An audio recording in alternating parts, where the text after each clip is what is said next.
When you have lost perspective, your only focus has become to escape, to be relieved.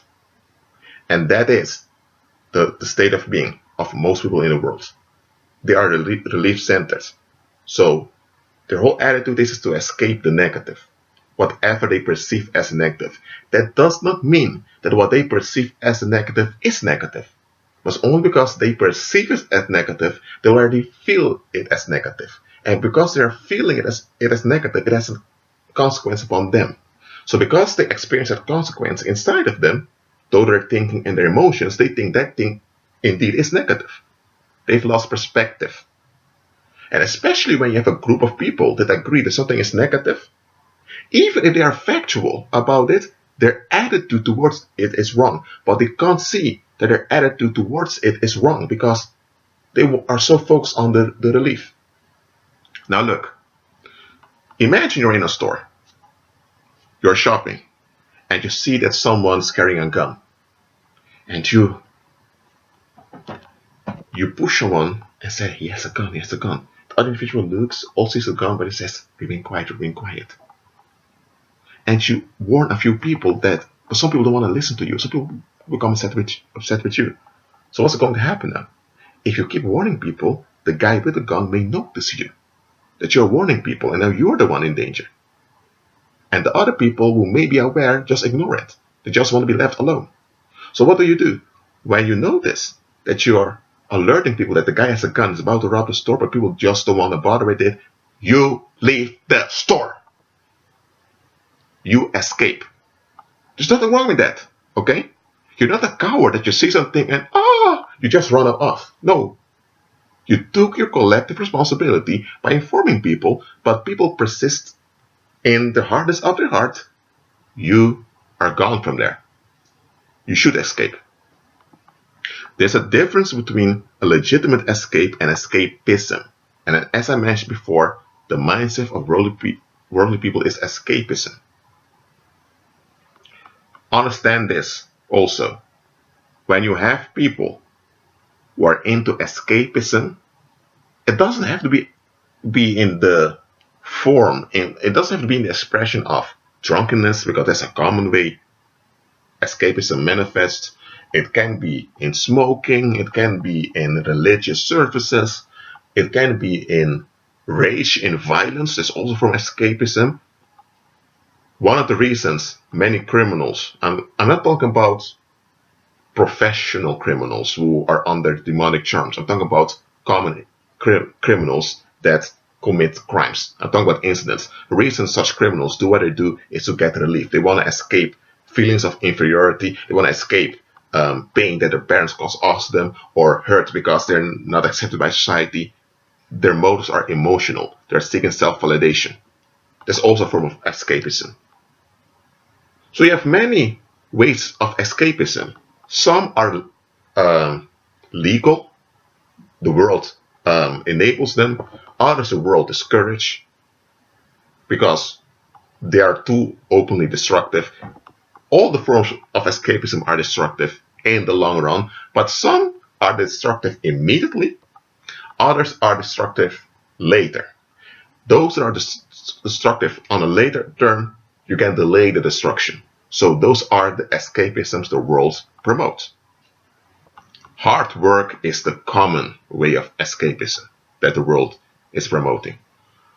But just understand this, when you have people who are into escapism, even if they are believers, such people, when you are walking by faith, and when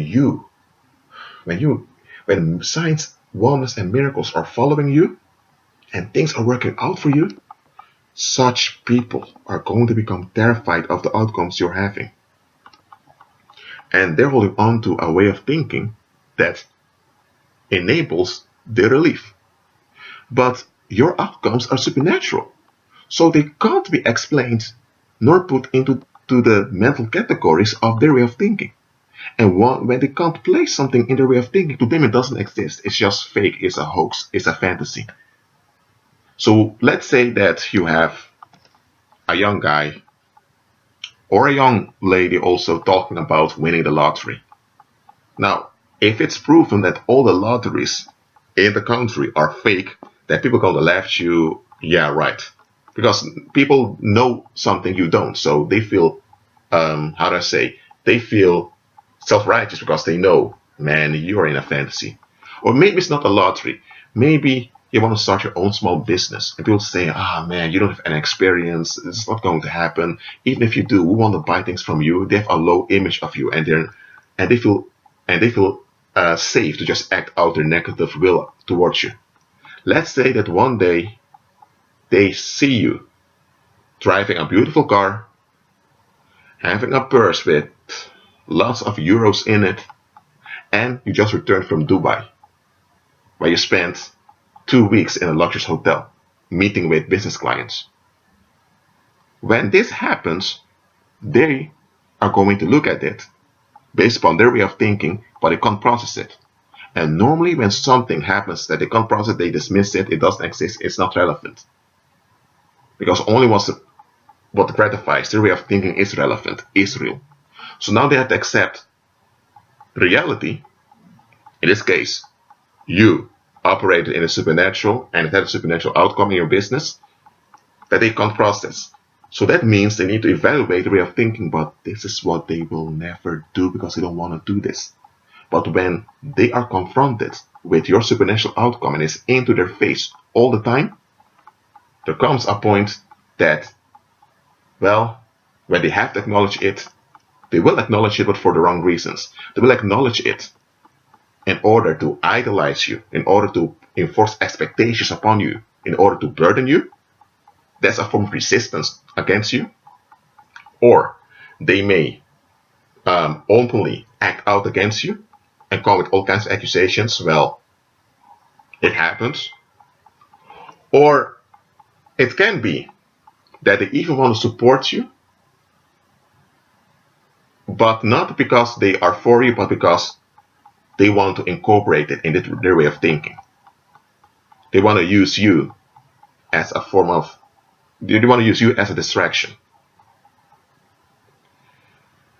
And, well, when it is obvious that they are wrong and they need to reevaluate stuff, but they don't want to, they just disappear.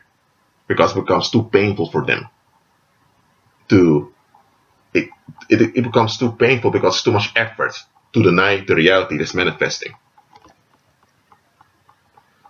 And then you have a category of desperate people that will seek to take your life when you're operating in a supernatural outcome that it can't validate with a way of thinking.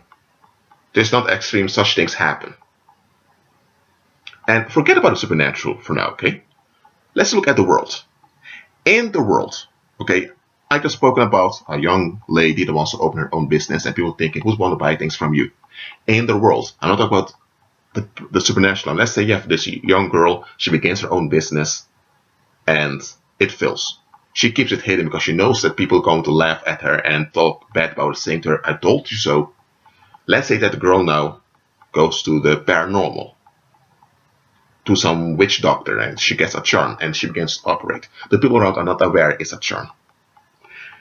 It's not supernatural, it's paranormal, it's worldly. But even then, worldly people will become upset because in their mind, this young lady shouldn't be successful. She is a nobody. But now that she is successful, it goes against their will and their way of thinking. And now they are confronted with it. Now they are in cognitive dissonance. They are uncomfortable. So this discomfort, they're going to act it out towards her. As I mentioned before, either by false support, or by using her as a distraction, or people will just disappear, and when disappearance is not an option, they will come at her full force. By either acting violently, openly against her to look for a fight, or by attacking her business, or by going to the paranormal themselves to put hexes, spells, and juju, voodoo, and all that crap upon her, or by spreading rumors about her, lying. They become so desperate that they begin to lie about her, and some, after they've done all that effort against her and it doesn't work, they just want to wipe her off the earth. said they are relieved because they've invested so much against her openly in public without her being aware of it, and now they have to face all of those investments that didn't amount to anything. So not only is she successful, but now they have revealed the failure of their thinking.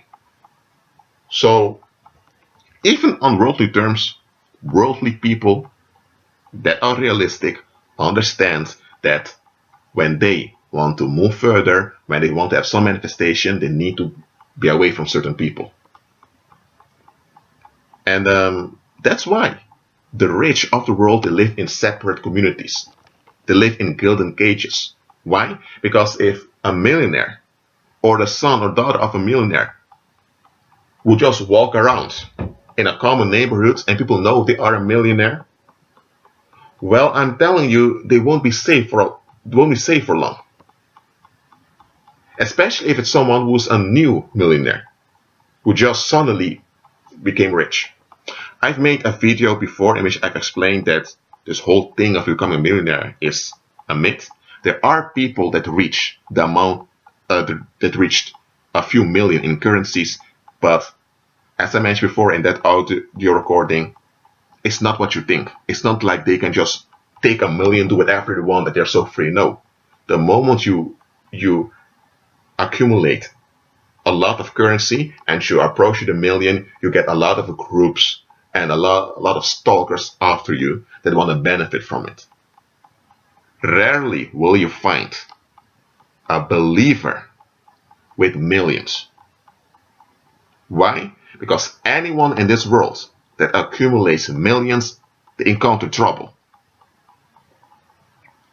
From diverse ways, they encounter trouble. And very few people, whether they're believers or unbelievers, can handle those troubles. What I said about millionaires, okay, even if someone is not a millionaire, but they just belong to the high middle class, so-called, which is a worldly term, and they walk around in common neighborhoods, because they have relative more ease financially in those people, they can become a target, even if they're just worldly people. So understand that when you operate in the supernatural, I'm talking about the supernatural, which is in agreement with Christ. People in the world that go for paranormal assistance, they get trouble.